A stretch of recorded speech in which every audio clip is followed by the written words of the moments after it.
Comment opérer au milieu des tempêtes de la vie, que ce soit les tempêtes causées par notre propre attitude ou les tempêtes envoyées par le séjour de l'enfer?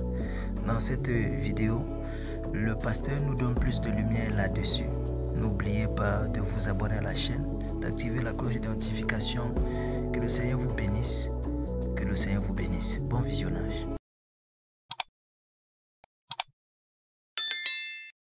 Les tempêtes dans nos vies, nous avons partagé déjà 3 messages là-dessus. D'ailleurs, mes amis qui sont sur le net, si vous n'avez pas vu les 3 premières parties, vous pouvez les regarder.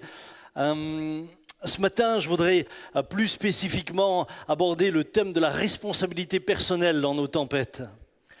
Évidemment, nous passons tous des épreuves dont nous ne sommes pas forcément responsables. Et puis, nous connaissons tous les uns et les autres des épreuves qui sont liées à la vie. Vous savez, la vie n'est pas seulement un long fleuve tranquille, même quand on est chrétien. Certains sont confrontés à la douleur du deuil et un jour, les uns et les autres, de toute manière, eh bien, nous serons confrontés à ce genre de douleur et à ce genre d'épreuve. Évidemment que l'épreuve est bien plus grande encore lorsque c'est un être proche qui s'en va, voire lorsque c'est un enfant qui s'en va, mais cela fait partie de notre existence terrestre, et tant que nous serons sur terre, nous pourrons, les uns et les autres, connaître ce genre d'épreuves. Elles font partie de la vie. Qui que vous soyez, quelle que soit votre relation avec Dieu, elles font partie intégrante de la vie. Cependant, eh bien, il y a des épreuves que nous pourrions nous éviter. Et c'est de celle-là que je voudrais parler ce matin. Je me dis, on en a déjà assez pour ne pas nous en rajouter. Je ne sais pas si vous êtes d'accord avec cela. On connaît déjà suffisamment de moments difficiles qu'on n'a pas forcément choisis. Et j'ai rencontré dans mon ministère maintenant, au travers de toutes ces années, vous savez, des milliers de personnes. Et j'ai rencontré des chrétiens qui me disaient « mais je suis chrétien et je ne comprends pas, pourtant j'ai des épreuves, je travaille, je traverse des moments difficiles. Je m'attendais à ce qu'en étant chrétien, je sois protégé, je sois gardé, je ne connaisse pas ce genre de situation et pourtant cela m'arrive. » Et ce sentiment légitime quant à s'attendre à l'intervention de Dieu, en particulier dans les moments d'épreuve, Israël l'éprouvait également. Lorsque nous lisons dans le livre d'Ésaïe, chapitre 58, verset 2, pour ceux qui ont leur Bible sur eux ou sinon sur l'écran, « Jour après jour, tournez vers moi, ils désirent connaître ce que j'attends d'eux. » Un peu plus loin, il réclame de moi de justes jugements et désire ma présence. Le peuple d'Israël s'attendait à Dieu.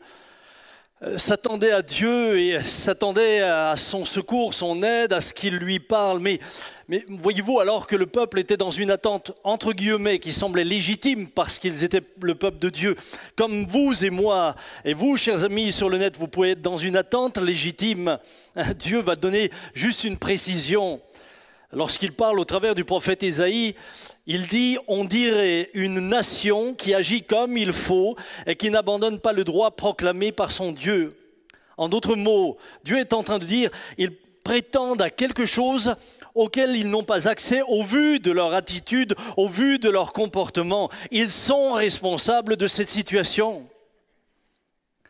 Nous pensons parfois que parce que nous sommes chrétiens, automatiquement, à cause de cela, nous pourrons légitimement nous attendre à l'aide de Dieu. Et nous sommes en droit de nous attendre dans la mesure où nous sommes dans les dispositions pour la recevoir. Non, la main de l'Éternel n'est pas trop courte, ni son oreille trop dure pour entendre, mais ce sont vos péchés qui mettent une barrière entre vous et votre Dieu. Ce n'est pas que Dieu ne veut pas. C'est que nous-mêmes sommes parfois à l'origine de situations qui sont des situations de blocage. De la même manière, aujourd'hui, certaines personnes sont dans cette incompréhension dans leurs épreuves. Et disent, et pourtant, en venant à Dieu, je m'attendais à ce que, je me disais qu'il allait, etc., etc. Ce matin, j'aimerais m'arrêter un peu là-dessus. J'aimerais vraiment prendre un peu de temps pour que nous puissions examiner deux tempêtes que nous retrouvons dans l'Écriture et dans laquelle la première, c'est finalement ceux qui font les choix, qui sont engagés, qui sont responsables de la tempête qu'ils subissent Et puis la deuxième tempête, c'est une tempête permise par Dieu, toujours liée également à une attitude qui n'était pas juste, mais c'est Dieu qui la permet. La première, eh bien, nous verrons qu'ils auraient pu l'éviter. Bien sûr que la seconde aussi, et vous comprendrez mieux de quoi je parlerai tout à l'heure. Permettez-moi en première partie, premier point, les tempêtes dont nous sommes responsables. Au travers des milliers d'entretiens, c'est pas, vous savez, je n'ai pas fait 10 entretiens, j'en ai pas fait 100, j'en ai fait des milliers. J'ai vu toutes sortes de personnes venir me parler, m'expliquer qu'elles étaient dans des situations difficiles, parfois désastreuses.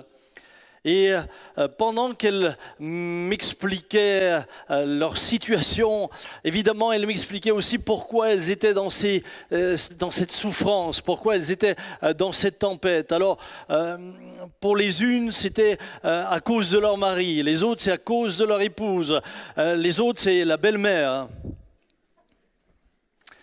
Les autres, c'est à cause de mauvais choix que d'autres ont fait.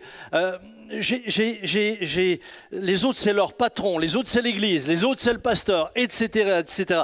Ce que j'aimerais dire ce matin, c'est que j'ai rarement rencontré des hommes et des femmes, et je m'entends, quand je dis rarement, j'entends ce que je dis, qui sont rentrés dans mon bureau et qui m'ont dit, pasteur, si je suis dans cette tempête, c'est ma responsabilité. C'est moi qui ai fait de mauvais choix. C'est moi qui n'ai pas écouté. C'est moi qui, par mes dispositions de cœur, c'est moi parfois qui, par intérêt personnel, me suis mis dans une situation de laquelle aujourd'hui, je porte les conséquences et dans laquelle je souffre. C'est extrêmement rarement que j'ai vécu cela. Très souvent, les gens sont venus un peu comme nous allons chez le docteur. Vous savez, on va chez le médecin, on lui dit déjà de quoi on souffre, on lui explique pourquoi on souffre de cela, on lui dit quel médicament on a besoin et il n'a plus qu'à prescrire. Je ne sais pas si vous avez déjà... Et aujourd'hui, avec l'automédication, aujourd'hui, c'est formidable, mais avec Internet, tout le monde est devenu médecin. J'écoute parfois autour de moi, je suis surpris. Je me dis, mais pourquoi ils font 10 ans d'études? C'est tellement simple. Tu pianotes sur Google et tu sais tout. Tu sais tout et tu comprends rien. Bien aimé ce matin. C'est de la même manière que nous venons souvent vers Dieu en lui expliquant le pourquoi du comment, en étant convaincus que le diagnostic que nous avons posé sur notre situation est le bon diagnostic et que maintenant il devait intervenir. Alors que Dieu, lui, nous dit, mais tu te comportes comme quelqu'un qui aurait respecté ce que je dis, mais tu as souvent suivi tes propres voies. Il y a là une tempête que nous découvrons dans le livre des Actes, dans Acte 27, verset 9. Vous savez que Paul a demandé à être entendu par César, après qu'il ait été mis en cause par les Juifs qui voulaient sa mort. Il a été entendu par Caïphe, il a été entendu par tous ceux qui étaient là, par Hérode, etc. Et là, il fait appel à César. Et pendant qu'il est en route vers Rome, voilà ce qui va se passer. Dans Actes chapitre 27, verset 9, nous allons lire ensemble. Un temps assez long s'était écoulé et la navigation devenait dangereuse, car l'époque même du jeûne était déjà passée. Alors, qu'est-ce que l'époque du jeûne? Ce jeûne, c'était un jeûne qui avait été instauré par l'Éternel dans Lévitique 23-27 et qui correspondait au jour de l'expiation, le Yom Kippour, le jour du grand pardon. Elle avait lieu fin septembre, début octobre, vers l'équinoxe d'automne, lorsque le jour et la nuit commencent à avoir la même longueur. C'est pourquoi Paul avertit les autres au verset 10 en disant « Ô homme, je vois que la navigation ne se fera pas sans péril et sans beaucoup de dommages, non seulement pour la cargaison et pour le navire, mais encore pour nos personnes. » On ne peut pas dire là qu'au moment où Paul parle, il a une révélation. Paul venait déjà de voyager avec eux. Le bateau avait déjà été malmené avant qu'ils arrivent à Beauport, hein, c'est le port où ils étaient. Et il fait un constat, il tire des leçons. On ne peut pas dire qu'il a là une grande révélation. Le centenier écouta le pilote et le patron du navire plutôt que les paroles de Paul. Et comme le port n'était pas bon pour hiverner, la plupart furent d'avis de quitter pour tâcher d'atteindre Phénix, port de Crète, qui regarde le sud-ouest et le nord-ouest, afin d'y passer l'hiver. Un léger vent du sud vint à souffler et, se croyant maîtres de leur dessein, ils levèrent l'ancre et côtoyèrent de près l'île de Crète. Mais bientôt un vent impétueux qu'on appelle Eurachillon se déchaîna sur l'île.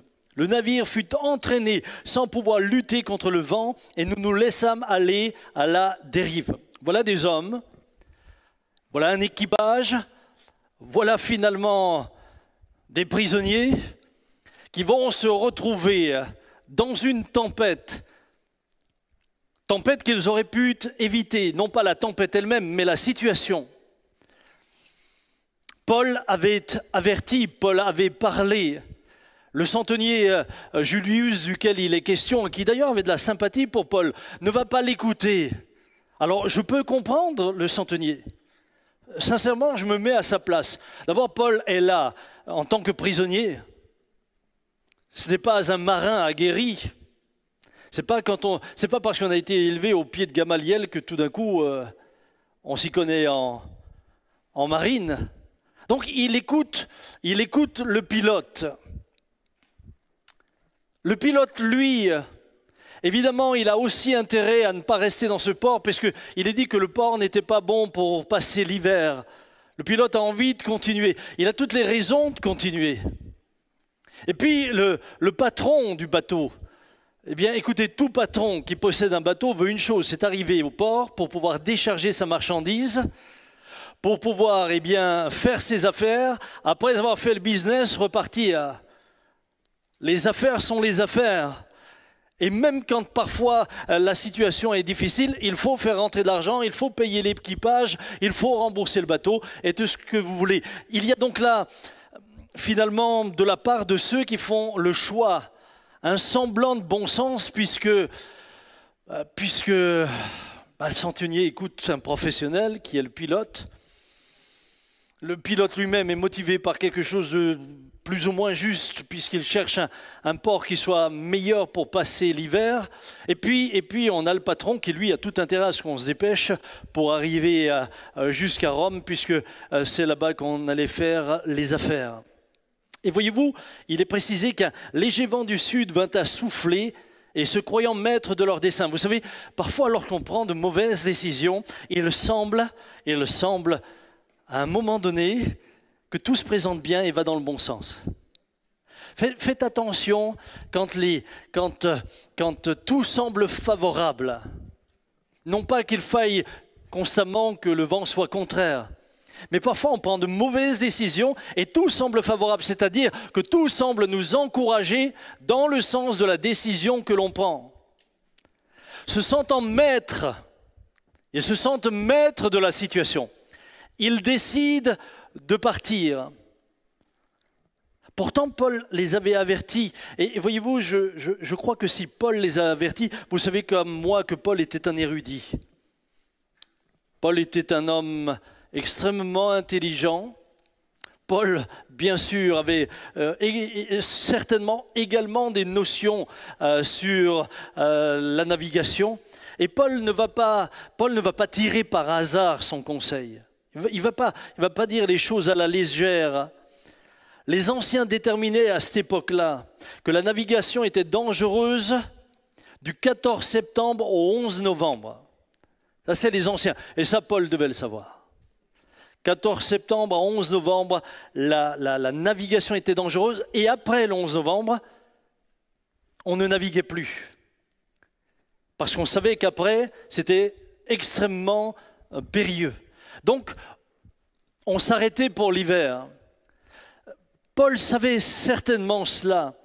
D'ailleurs, d'après l'historien Bruce, qui est un historien du Nouveau Testament, il dit la chose suivante, ils ont quitté Beauport vers la mi-octobre, puisque la fête du grand pardon pendant le séjour à Beauport coïncide avec la date de cette fête en l'an 59. C'est-à-dire qu'ils sont en pleine période de navigation dangereuse. Alors pourquoi n'ont-ils pas écouté? Il y aurait beaucoup de réponses à donner. Je vais essayer d'en tirer une. Vous savez, il y a des moments où il faut se contenter de se concentrer sur une pensée. Il y a bien sûr les intérêts personnels, celle du patron. Vous pouvez parfois être influencé par des gens qui ont un intérêt personnel. Il y a celle du pilote, c'est le professionnel. Et évidemment, on pense que le professionnel a toujours raison. Et souvent, on a raison de le penser. Heureusement. Si vous avez un problème sur la chaudière, venez pas m'appeler.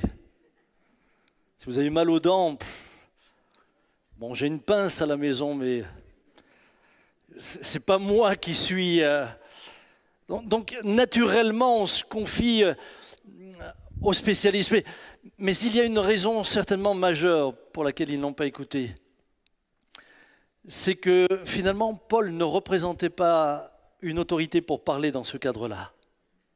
On a à quelque part négligé et méprisé la voix de celui qui ne semblait pas être le professionnel et qui ne semblait pas être le plus à même de pouvoir donner un conseil. Et voyez-vous, malgré l'avertissement qu'ils avaient reçu, ils vont suivre leurs propres directives, motivés par tout ce que nous avons pu voir. Eh bien, étrangement, il me semble que dans l'Église de Jésus-Christ, c'est souvent la même chose. Je rencontre des croyants et des chrétiens qui me disent « si le Saint-Esprit ne me le dit pas ». Alors évidemment, qu'est-ce que vous voulez que je fasse à côté du Saint-Esprit? Mais lorsqu'ils disent « je n'écoute que le Saint-Esprit », je sais qu'ils sont en train de dire « je fais ce que je veux ». Ils utilisent le Saint-Esprit à des fins propres. Je n'écoute que le Saint-Esprit. Le nombre de fois où j'ai entendu cela, je n'écoute, frère, que le Saint-Esprit. En d'autres mots, dis ce que tu veux, ça ne m'intéresse pas. Ou alors, si le Seigneur ne me montre pas dans un songe, s'il ne se révèle pas, s'il ne m'envoie pas un ange, mais je vais aller plus loin. Je vais aller plus loin. Certains me disent, ah mais pasteur, certains disent à ceux qui travaillent avec nous, si ce n'est pas le pasteur qui me le dit, alors ça vaut rien. Si le pasteur ne me visite pas, alors la visite n'a aucune valeur. Hello. On a dans nos têtes une espèce de hiérarchie qui fait que, suivant qui vient nous voir, suivant qui nous conseille, ça vaudra la peine d'écouter ou pas. Et très souvent, Dieu va utiliser des messagers pour nous qui ne sont pas ceux qu'on attendait. Faites attention, en méprisant et en négligeant parfois certains conseils. Je ne dis pas tous, parce que vous avez aussi des personnes qui parlent à tort et à travers. Mais il y a parfois des hommes et des femmes sérieux, sérieuses. Et je dirais, il y a souvent des hommes et des femmes sérieuses, des hommes et des femmes inspirés, qui viennent, qui nous parlent, mais on ne les écoute pas. On ne les écoute pas. Ce n'est pas le pasteur, ce n'est pas le prophète, ce n'est pas ceci, ce n'est pas cela. Et on les néglige. Vous savez, Dieu a choisi de parler à Balaam par la bouche d'un bourricot. Ah ouais. C'est pas nous qui choisissons. Ah, si c'est pas lui qui vient me le dire, alors je n'accepte rien de personne. Oui, mais à cause de ça, tu es en train de te diriger vers une tempête. Parce que tu estimes qu'il n'est pas la personne adéquate, celle que toi tu t'es choisie. Moi j'aimerais vous dire, dans la situation de Benjamin, à l'époque, Dieu va me parler au travers d'une infirmière qui n'est pas une chrétienne de nos milieux. Je pense qu'elle était même influencée par différents courants de pensée, etc. Mais c'est cette femme-là qui va m'interpeller. C'est-à-dire que Dieu va choisir de me parler par quelqu'un à qui naturellement je n'aurais jamais pensé pour recevoir une parole de la part de Dieu et savoir comment me conduire. Pourquoi réagissons-nous comme ça? J'essaie de de réfléchir un peu là-dessus. Alors là, encore une fois, il y aurait multitude de réponses. Il y aurait multitude de réponses. Mais je crois que parfois, certains chrétiens sont restés avec une pensée très ancien testamentaire. C'est le sacrificateur qui doit venir. C'est le prophète. À la rigueur, une parole du roi. On est resté dans cette ancienne alliance et on fonctionne avec cette hiérarchie de l'ancienne alliance.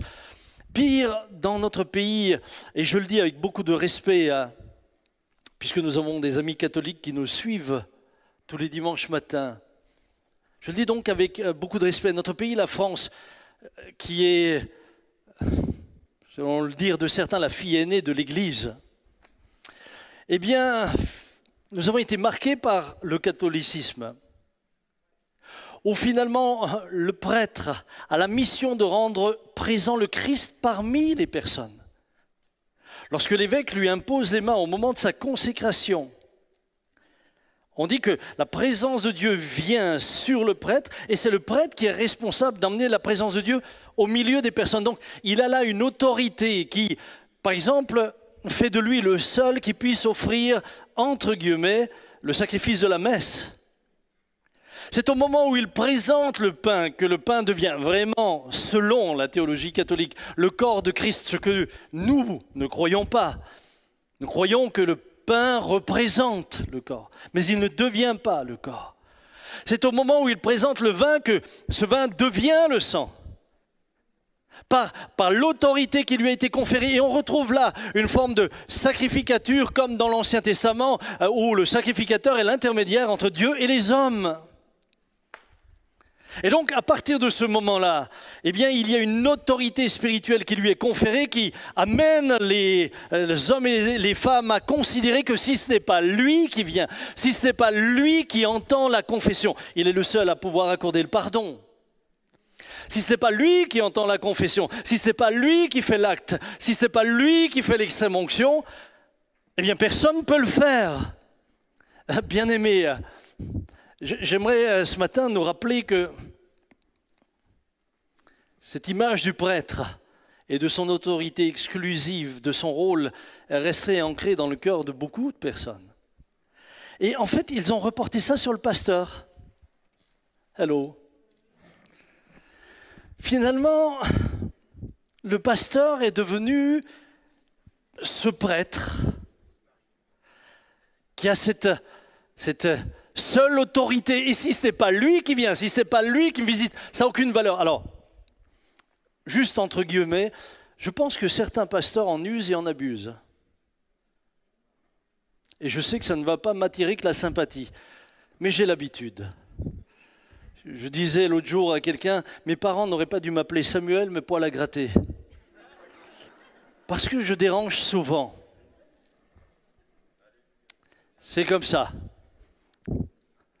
Le ministère du poil à gratter n'existe pas dans la Bible, je vous le rappelle, mais parfois on est amené à dire certaines choses.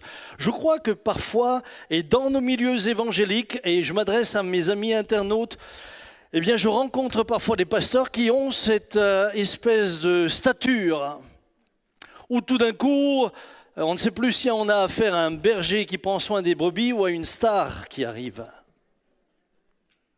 Où on lui confère une autorité et, j'allais dire, presque une adulation qui n'est pas normale. Vous allez me dire, mais Sam, tu es en train de scier la branche sur laquelle tu es assis. Mais moi, je ne suis pas assis sur cette branche-là. Je n'ai pas besoin de ça. J'ai ni besoin de cette espèce d'autorité fabriquée. Je sais qui je suis et je sais ce que Dieu m'a donné. Ça me suffit. Le reste, j'ai pas besoin de le chercher. Nous n'avons pas besoin de nous fabriquer quelque chose. Nous sommes ce que nous sommes par la grâce de Dieu. J'aimerais que vous compreniez que les églises évangéliques ne comprennent pas le corps de Christ comme constitué de deux groupes, c'est-à-dire, je m'explique, les prêtres et les laïcs. Dans l'Église catholique, vous avez deux groupes. Vous avez les prêtres et vous avez les laïcs. Ce n'est pas ainsi que nous comprenons l'Écriture dans nos églises. Ce n'est pas ainsi que nous abordons le corps de Christ. Au contraire, nous croyons au sacerdoce universel. Qu'est-ce que cela signifie? C'est-à-dire l'égalité et la responsabilité personnelle de chaque membre de l'Église.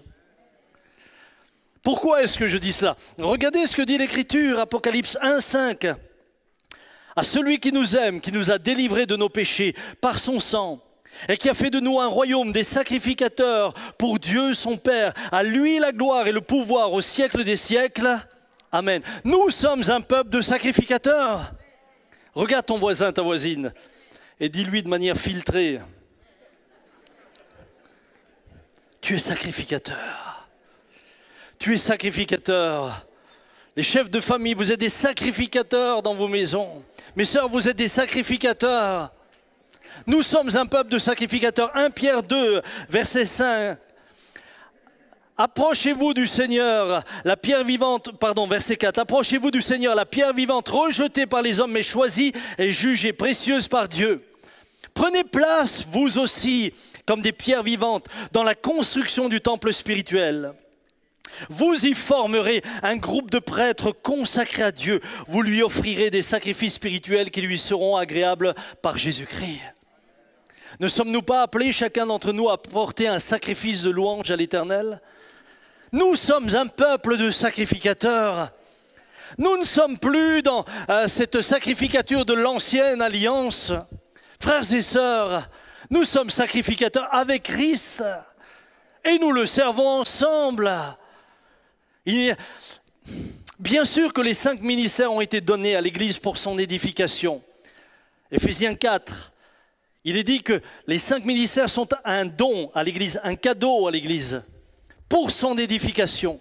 Bien sûr que l'apôtre a son rôle, le pasteur a son rôle, l'évangéliste a son rôle, bien sûr, mais ensemble nous formons ce peuple de sacrificateurs. Ensemble nous sommes amenés à nous exhorter, à nous encourager et à nous écouter. Peut-être demain, c'est une sœur qui viendra te donner un conseil qui sera très sage et qui vient de la part du Seigneur. Ce serait dommage que tu le refuses parce que ça ne vient pas du pasteur. Ce serait dommage que tu persistes dans ta voix parce que ce n'était pas ce que toi tu voulais entendre et que cela vienne d'un plus humble que toi. Si Naaman n'avait pas eu la sagesse d'écouter des plus petits que lui, à savoir ses serviteurs, il serait mort. Si on n'avait pas écouté la petite fille, cette fille de 12 ans, qui disait « mais en Israël, il y a un prophète », si on ne l'avait pas écouté, cet homme serait mort. Voyez-vous, nous sommes parfois livrés nous-mêmes à nos propres tempêtes à cause de notre arrogance. Parfois, à cause de notre manière de percevoir les choses. Alors évidemment, dans l'Écriture, par exemple, lorsqu'il est parlé de l'onction d'huile, en particulier dans Jacques 5, il est spécifié que ce soit les anciens. Il est spécifié que ce soit les anciens qui fassent l'onction d'huile. Et que celui pour qui l'on prie puisse confesser devant Dieu, s'il y a des fautes, qu'il puisse le faire. Mais cela n'enlève en rien que nous sommes un peuple qui servons ensemble le Seigneur. Et moi je me dis, mais ça devrait vous réjouir. Moi, je m'attendais à ce que tout à l'heure, il y ait un « Waouh, alléluia, enfin je comprends quelque chose. Mais moi aussi, j'ai ma part, j'ai quelque chose à dire. Dieu veut s'occuper, Dieu veut se servir de moi. » Vous savez, j'étais tellement heureux lorsque le Seigneur a utilisé mon frère Claude et ma sœur Martine Schmerber. Ils sont partis au Sénégal et une œuvre missionnaire a commencé. Est-ce qu'ils étaient pasteurs? Non. Évangélistes? Non. Au sens du ministère, est-ce qu'ils étaient prophètes? Non. Est-ce qu'ils étaient une autorité? Ils étaient une autorité aux yeux de Dieu. Ils ont fait ce que Dieu attendait d'eux et Dieu les a utilisés. Mon frère, ma sœur, lorsque ton responsable de groupe de maison dit quelque chose, pourquoi pas l'écouter? Hello. Lorsque tu as une visite d'un des assistants pasteurs, pourquoi est-ce que sa visite aurait moins de valeur? Pourquoi faut-il absolument, si ce n'est pas le pasteur qui m'impose les mains, alors je veux personne? C'est dommage. Tu pourrais être guéri parce que Dieu utilise ses enfants. Ils imposeront les mains aux malades. Ils, c'est qui? C'est tous les sacrificateurs. C'est tous ceux qui sont enfants de Dieu. Pourquoi nous priver? Simplement parce que nous avons mis dans notre esprit une espèce de hiérarchie. Alors peut-être certains sont en train de me soupçonner de vouloir avoir moins de travail. De dire, oh là, ce matin, il prêche pour lui. Hein. Non, je me réjouis lorsque je peux vous rencontrer. Je me réjouis de prier pour vous. Je me réjouis pour tout ça. Mais j'aimerais vous dire, ça n'a pas moins de valeur quand un autre le fait. Parce que le Seigneur est présent. Dommage qu'il n'ait pas écouté. Parfois, nous entrons dans des tempêtes à cause de nos attitudes.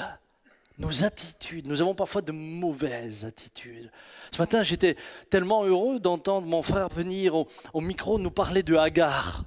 C'est quand même pas souvent que le Seigneur nous parle au travers de Agar. Parce que justement, j'avais voulu prendre le cas de Agar.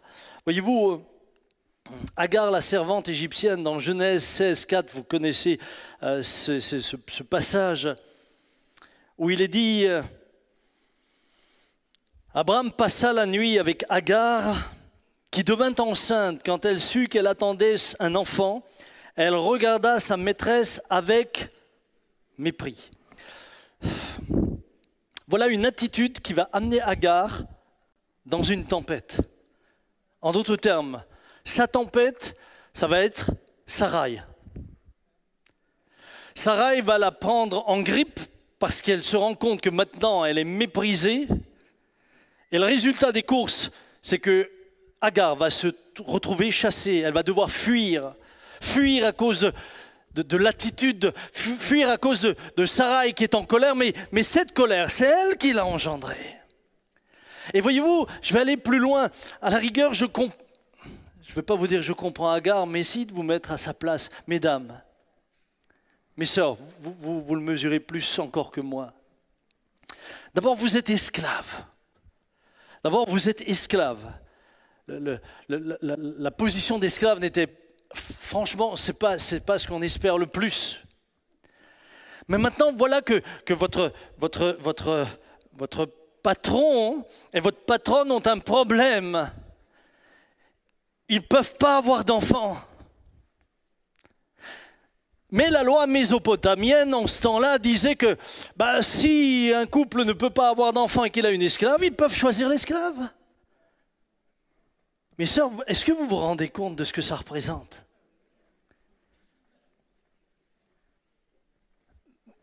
Vous devenez, voilà, le patron et la patronne décident que vous devenez la mère porteuse. Est-ce que nous mesurons à quel point ça peut être terrible pour une femme?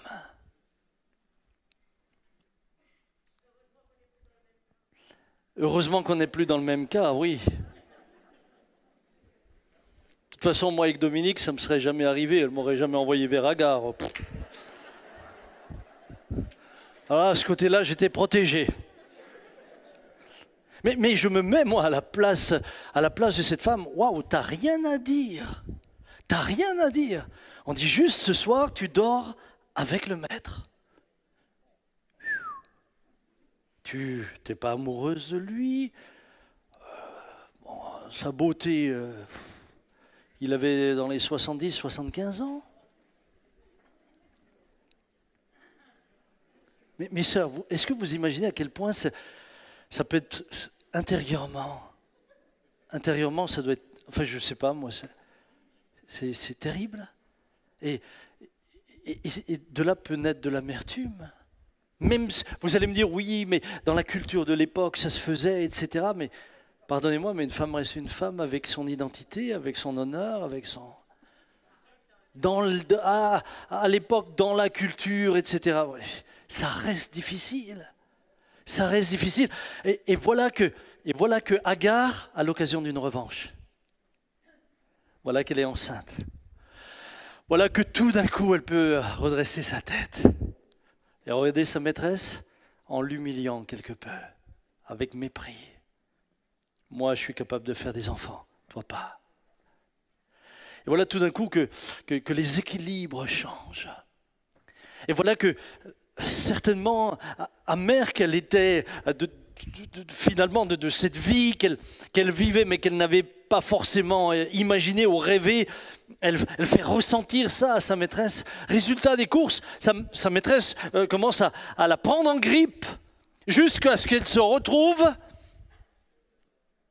chassée dehors. Frères et sœurs,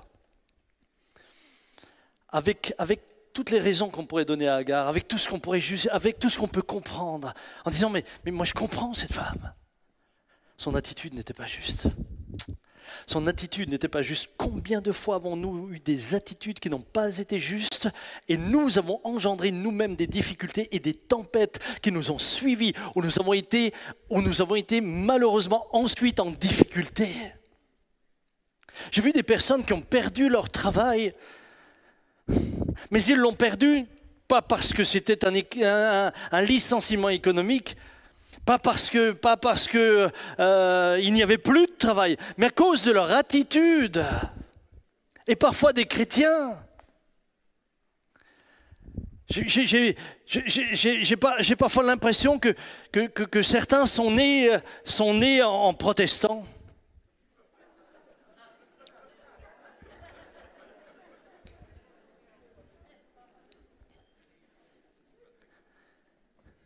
Oui, c'est pas très catholique, oui.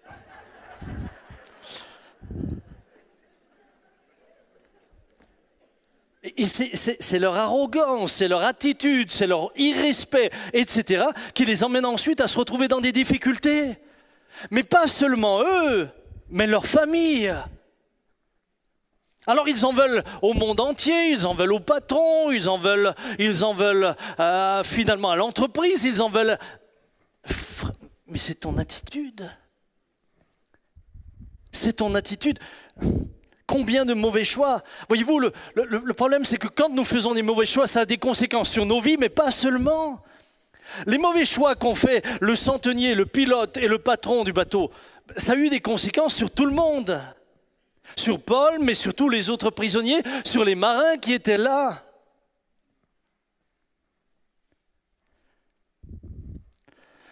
Je suis parfois tellement malheureux de voir des personnes être dans des difficultés majeures, tout simplement parce qu'ils n'ont pas écouté, ont fait ce qu'elles voulaient.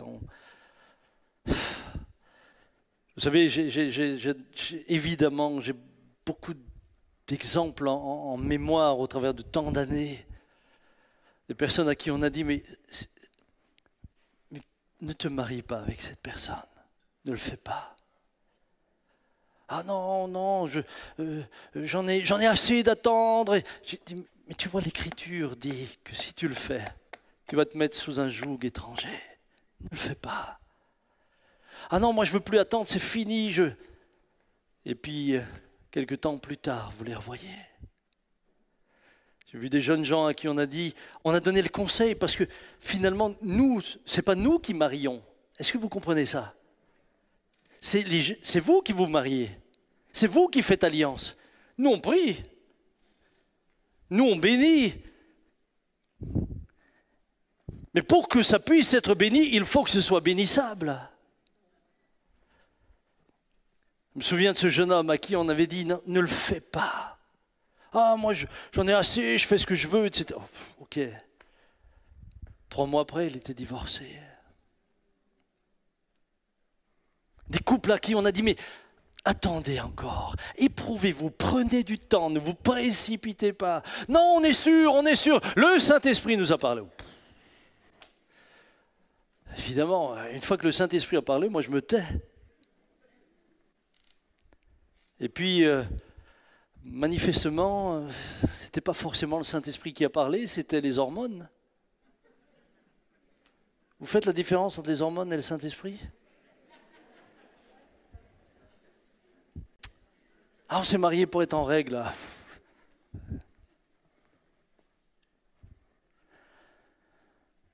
Des douleurs, des souffrances, des détresses. Combien souffrent de leurs mauvais choix. Mais ce matin, il ne s'agit pas de dire c'est les autres. Qu'est-ce qu'il faut faire quand c'est comme ça? Qu'est-ce qui s'est passé? Je vais vous dire ce qu'il va falloir faire, c'est revenir sur vos pas quand c'est possible. Je dis bien quand c'est possible. Évidemment, quand on s'est engagé dans un mariage, vous êtes engagé maintenant. Mais quand c'est possible? Regardez dans le livre des Actes, lorsque la tempête battait son plein, lorsque tout le monde réalise le danger et la souffrance, que font-ils? Là, tout d'un coup, le centenier, il entend Paul, et cette fois-ci, Paul parle, mais Paul parle à ce moment-là sur la base d'une révélation. Paul dit, un ange du Seigneur m'est apparu. Voilà ce qu'il faut faire. À ce moment-là, le centenier n'écoute ni plus le pilote, ni plus le patron. Qui écoute-t-il? L'apôtre Paul. En d'autres termes, il retourne. Il a l'humilité pour retourner vers le bon conseiller. Il a l'humilité pour retourner vers celui qui lui donne la bonne direction. Lorsque les marins veulent s'échapper, Paul lui dit clairement, attention, si vous les laissez s'échapper, nous périrons tous. Et là, le centenier donne l'ordre de lâcher tous les bateaux, toutes les embarcations de secours pour qu'ils ne puissent pas s'échapper. Il l'écoute, il agit, il revient finalement à la parole que l'homme de Dieu lui avait donnée. Vont-ils rattraper tout ce qu'ils ont perdu? Non. Et mes amis, quand nous faisons des mauvais choix, il y a des conséquences collatérales. Il y a des conséquences. Regardez, le pilote finalement, il va se retrouver sur une île réfugiée. Le patron du navire, lui, à cause de sa motivation mercantile, bien, va finalement perdre et son bateau et tout ce qui se trouve à l'intérieur. Finalement, ce qui est sauvé, ce sont les vies. Et il y a parfois des choix dans lesquels, même quand nous revenons en arrière, nous n'allons pas rattraper ce que nous avons perdu. D'où l'importance de choisir avec sagesse. D'où l'importance de bien écouter. Il y a des choses que tu ne peux pas rattraper. Mais si tu sais revenir en arrière, l'essentiel, tu vas le gagner. Certains, malheureusement, même parmi les chrétiens, se sont mis dans des situations à cause d'un désir, à cause du péché extrêmement difficile. Reviens, repens-toi. Reviens vers l'Éternel. Reviens, renonce à tes mauvaises voies. Reviens vers celui qui t'a dit ce que tu devais faire et agis selon ce qu'il te dit. Ce matin, je suis convaincu que Dieu parle à beaucoup de cœurs, non seulement ici, mais également à vous sur le net. Repentez-vous. Agar, où est ta solution? Agar, où finalement vas-tu mettre fin à ta tempête? Comment vas-tu mettre fin à ta tempête? Eh bien, je vais vous le dire. Genèse 16, 7. L'ange de l'Éternel la trouva près d'une source d'eau dans le désert, près de la source qui est sur le chemin de Chour.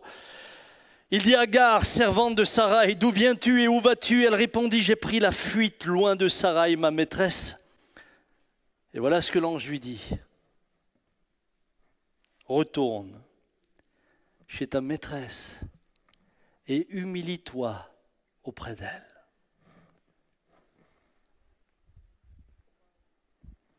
Oui, mais t'as vu comment ils m'ont traité? T'as vu, ils m'ont utilisé comme mère porteuse? Rien de tout ça. Oui, mais Seigneur, c'est injuste. Pardonne. Oui, mais Seigneur, ce qu'il m'a fait, c'est... Pardonne. Humilie-toi. Retourne vers ta maîtresse. Parce que si tu es dans cette situation-là, c'est d'abord à cause de ton attitude. Ce n'est pas ta maîtresse qui a mal agi. Ta maîtresse a agi dans le cadre des règles qui s'appliquaient à l'époque. Tu ne peux pas lui reprocher, même si c'est difficile. Mais dans le cadre où elle était dans son bon droit. Mais c'est toi qui es sorti de ton cadre. C'est toi qui as agi selon ta pensée, selon ta volonté et qui a engendré cette situation. Maintenant, retourne et humilie-toi. Combien de couples iraient mieux si le mari ou la femme savait retourner s'humilier en disant « Pardonne-moi, je vais changer ». Combien de familles auraient été sauvées? Combien de familles auraient été sauvées? Combien de familles auraient été réunies à nouveau si seulement on avait dit « Je m'humilie, je retourne ». Qu'a fait le fils prodigue d'autre? Qu'a-t-il fait d'autre que finalement reconnaître si je suis dans cette tempête, si je suis dans cette situation, c'est moi qui l'ai engendré. C'est pas mon père, c'est pas mon frère aîné, même s'il a mal réagi quand je suis revenu, c'est pas mon frère aîné, c'est pas les autres, c'est pas la société, c'est moi. Frères et sœurs, quand est-ce que nous serons à nouveau capables de dire c'est moi? J'ai pris la femme d'un autre, aujourd'hui je souffre, mais c'est ma faute. Quand serons-nous capables simplement de revenir et de nous humilier devant Dieu, non pas d'attendre son secours comme si nous avions toujours tout bien fait? C'est le reproche qu'il fait à Israël. Non pas simplement dire oui mais je suis chrétien, je pensais que... Non, reviens. Reviens à l'origine, reviens à ce qui a créé la tempête. Analyse, aie le courage.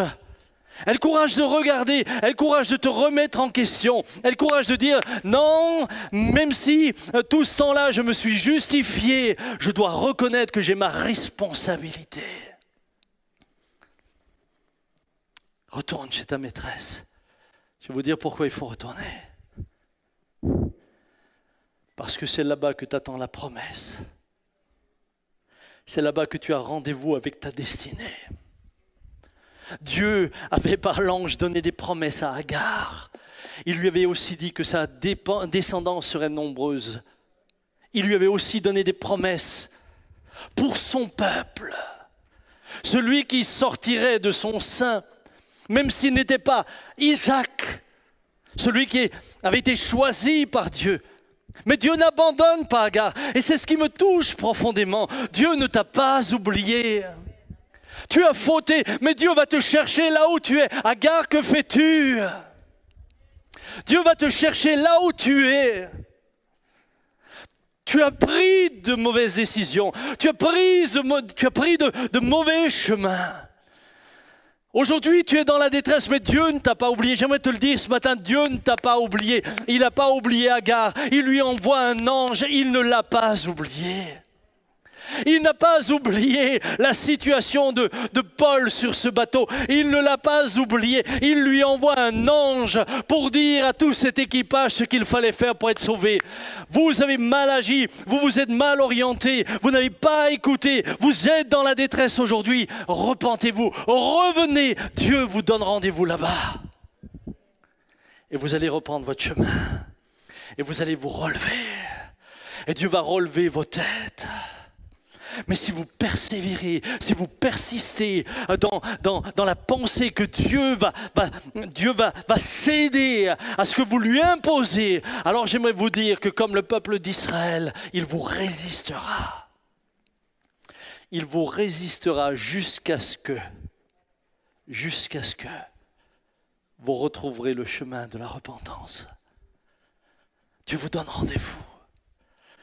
Il y a ce matin dans ce message-là, d'une part, une remise en question, mais également une espérance. Ne te dis pas à ta place, j'ai fait le mauvais choix, c'est fichu, c'est pour la vie, je m'en sortirai jamais. Dieu sait ce qu'il peut faire avec toi.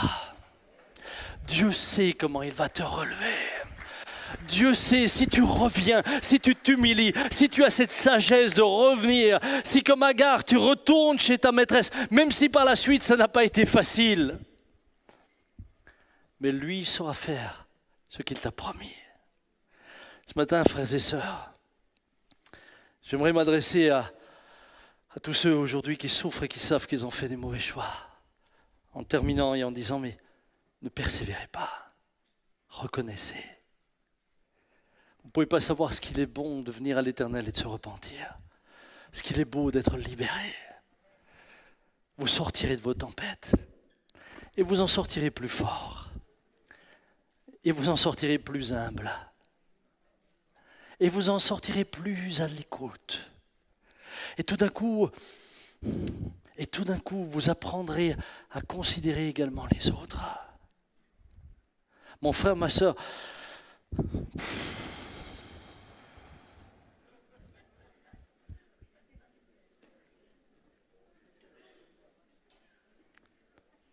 pourquoi tu fais les annonces aussi longtemps?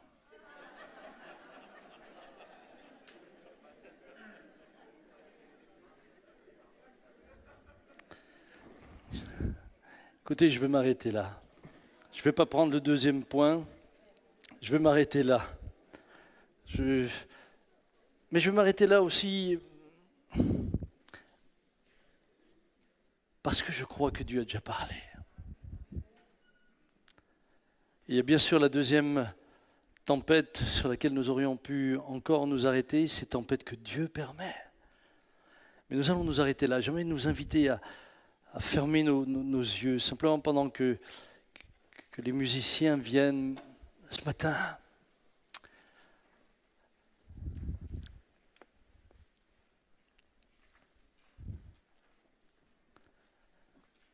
Alors que tu es dans ce lieu, alors que nous aurions pu dire encore énormément de choses, alors que tu es assis à ta place ou assis devant ton écran, alors peut-être que tu te lamentes comme tous ceux qui étaient sur ce bateau en dérive. Ce bateau qui finalement allait se briser à la fin. Alors que tu es en train de faire un naufrage. L'Esprit de Dieu te parle et te dit arrête de te défausser. Arrête de te défausser. Vous savez, le drame de bien des hommes et des femmes, c'est qu'à force de rendre toujours les autres coupables, ils recommencent toujours les mêmes erreurs et n'en sortent jamais. On m'a demandé l'autre jour dans une émission si je croyais à la loi des séries. J'ai dit non, je ne suis pas superstitieux, je ne crois pas à la loi des séries, mais je crois à la loi des mauvais choix. Et si quand nous faisons des mauvais choix et que nous nous retrouvons dans des situations difficiles, nous ne tirons pas les leçons des erreurs que nous avons faites, alors nous sommes condamnés à de prochains mauvais choix. Et nous aurons le sentiment au bout d'un moment que les tempêtes, c'est une loi de série dans notre vie. Malheureusement, ce n'est pas une loi des séries, c'est une loi des mauvais choix. Parce que les mauvais choix engendrent toujours des épreuves. Plus ou moins fortes, plus ou moins importantes, avec plus ou moins d'impact. Pendant que Jonathan, tu joues, j'aimerais ce matin te parler, mon frère, ma soeur. Dieu a un rendez-vous avec toi. Chers amis, vous qui êtes sur le net, Dieu a un rendez-vous avec vous.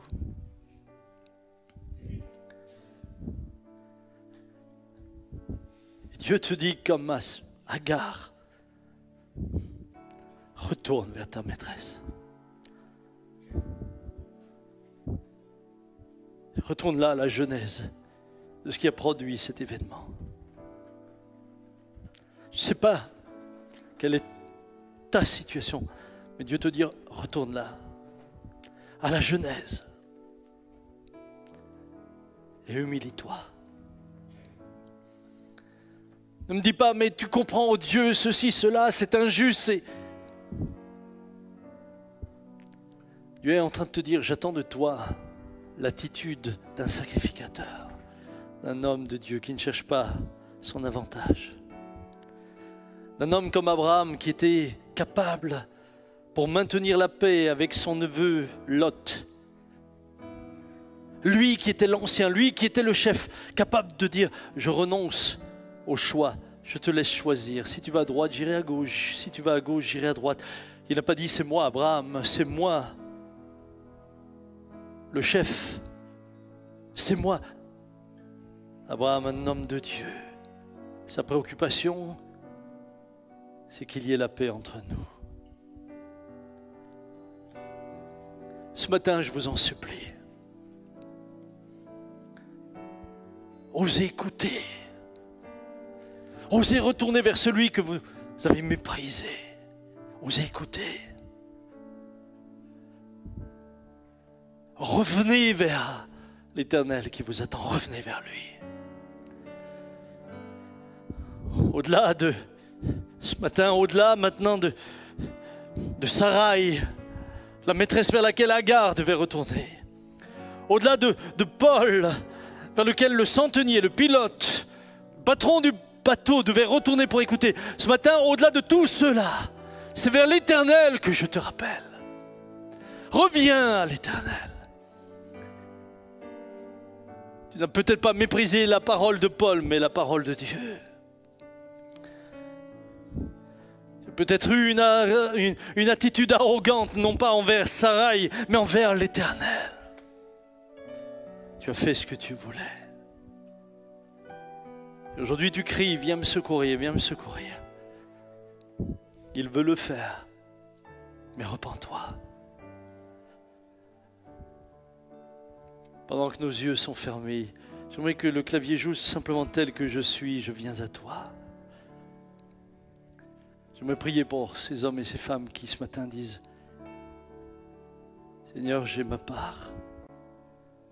Dans l'épreuve que je traverse, ou dans ma famille brisée, ou dans la situation professionnelle dans laquelle je suis. Alors toutes les situations professionnelles, bien sûr, ne sont pas ramenées à cela. Toutes les crises de famille ne sont pas ramenées à cela. Entendez-moi bien. Mais ceux qui savent, au fond de leur cœur, qu'ils ont une part de responsabilité. Ceux qui savent au fond de leur cœur que leur situation spirituelle est désastreuse parce qu'ils ont fait des mauvais choix et des mauvais choix spirituels. Repentez-vous. Jésus a dit, je ne mettrai pas dehors celui qui vient à moi, celle qui vient à moi. Pendant que nos yeux sont fermés, je voudrais prier pour ceux et celles qui se reconnaissent. Pourriez-vous simplement lever votre main là où vous êtes? Le Seigneur vous voit, le Seigneur vous voit. Le Seigneur vous voit. Est-ce qu'on pourrait faire quelque chose peut-être que nous ne faisons pas d'habitude tout en gardant les distances? Est-ce que vous pourriez vous mettre simplement venir jusqu'ici et vous mettre à genoux? Restez juste éloigné la distance qu'il faut. Est-ce que vous pourriez vous lever? Venez jusqu'ici, vous mettre à genoux, quel que soit ton âge, qui que tu sois. Viens. Viens, Agar. Reviens. Viens là où ça s'est passé. Julius, toi le centenier, toi le patron, toi le pilote, reviens. Pendant qu'il s'approche, chantons tel que je suis. Et vous qui êtes devant votre écran, pouvez-vous vous mettre à genoux là où vous êtes en disant, je reviens vers toi. C'est vers toi que je reviens. En négligeant mon frère, je t'ai négligé toi. En méprisant la parole de celui qui me semblait plus petit, c'est toi que j'ai négligé. En faisant des choix parfois qui étaient la conséquence de mon attitude, c'est toi que j'ai blessé. Tel que je suis, sans rien à moi, sinon ton sang versé pour moi et ta voix qui m'appelle à toi, agneau de Dieu, je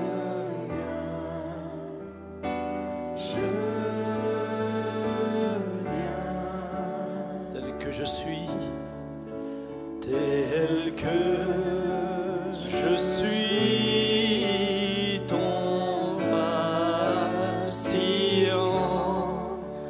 en proie au doute, à chaque instant, luttons dedans, craintons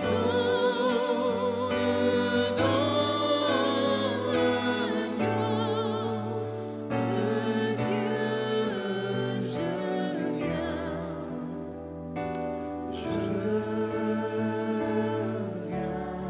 Que le clavier continue à jouer, puis-je demander à ceux qui sont à genoux, commencez à prier là où vous êtes. Commencez à confesser au Seigneur votre faute, votre responsabilité. Dites-lui, Seigneur, ce matin, je ne veux plus me défausser. Je ne veux plus reporter sur les autres la responsabilité de ma situation et de mes choix. Je ne veux plus, Seigneur, me reposer simplement sur des injustices que j'aurais pu vivre pour justifier une attitude qui elle-même n'était pas droite. Je ne veux pas essayer de rendre droit quelque chose qui est tordu sur la base de quelque chose qui était tordu et que l'on m'a fait. Seigneur, je me repens et je reviens vers toi, je reviens à la source. Je reviens vers le Dieu qui pardonne, je reviens vers le Dieu qui relève.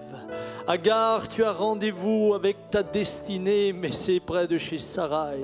C'est là-bas qu'il te faut retourner, qu'il te faut t'humilier. Je crois que le Saint-Esprit va montrer aux uns et aux autres des actes concrets à faire. Il y a parfois des demandes de pardon qui doivent être faites. Il y a parfois des attitudes qui n'ont pas été justes et qu'il vous faut reconnaître, qu'il vous faut confesser à la personne que vous avez blessée. N'hésitez pas à faire ce que le Seigneur vous montre. Les situations sont tellement variables et variées que je ne pourrais pas toutes les dire. Mais ce matin, il y a des choses que tu peux faire et celles où tu ne peux pas agir, Dieu le sait. Et Dieu te viendra en secours. Parce que Dieu voit ta repentance, Dieu voit ton humiliation, Dieu te voit là dans sa présence. Il y a en particulier un homme qui sait que son mariage était le résultat simplement de son choix. Et aujourd'hui, et cela fait longtemps que tu dis, mais je suis prisonnier de cette situation. Le Seigneur te dit maintenant, alors que tu t'humilies là où tu es, cet homme est devant le net. Alors que tu t'humilies là où tu es, alors que tu reconnais ton erreur, c'est moi qui vais commencer à toucher le cœur de la personne que tu as mariée. C'est moi qui vais travailler ton cœur. C'est moi qui vais changer le mal en bien. Le mal en bien. Il y a également un homme, vous êtes en train de vous lancer dans une alliance qui est un adultère. Et le Seigneur te dit aujourd'hui d'arrêter, car quoi que tu fasses, tu ne pourras pas le réparer. Aujourd'hui, il te dit renonce. Renonce pendant qu'il est temps. Renonce pendant qu'il fait jour. Renonce pendant que tu entends ma voix. Renonce alors que tu entends, comme les avertissements de Paul. Renonce maintenant. Il est encore temps de renoncer et de réparer ce que tu as cassé. Il est encore temps. Père, nous sommes là. Pouvons-nous élever notre voix ensemble à votre place? Commencez à prier pour ceux qui sont à genoux. Commencez à élever votre voix. Commencez à prier pour eux, à prier pour elles. Commencez à demander la grâce de Dieu pour chacun d'entre eux. Seigneur, je te bénis et je te loue parce que toi tu sais pourquoi. Pourquoi mes bien-aimés se sont approchés. Tu sais quel est le contexte dans lequel ils sont. Tu sais ce qui fait partie de, Seigneur, leur confession et leur repentance. Ce matin, ma joie est grande de savoir que tu as rendez-vous avec eux. Ma joie est grande de savoir que tu as rendez-vous avec eux et que, Seigneur, tu ne te repens pas de tes dons. Ma joie est grande parce que je sais que même s'il y a eu des erreurs, tu es celui qui nous relève. Et s'il y a des pertes, elles sont là, mais tu es celui qui, Seigneur, guérit les cœurs qui sont brisés, parfois brisés même par leurs propres actions. Merci pour ta grâce, merci pour ton amour, merci de leur donner la force dont ils ont besoin pour faire ce qu'il faudra faire, afin que toi tu puisses, dans leur démarche, les bénir et les accompagner.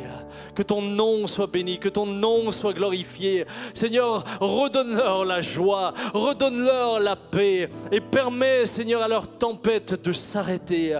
Permets-leur de voir le vent cesser, les vagues s'arrêter de s'agiter. Permets-leur vraiment de voir ta gloire et de voir l'essentiel. Eh bien, leur vie être réconciliée avec toi.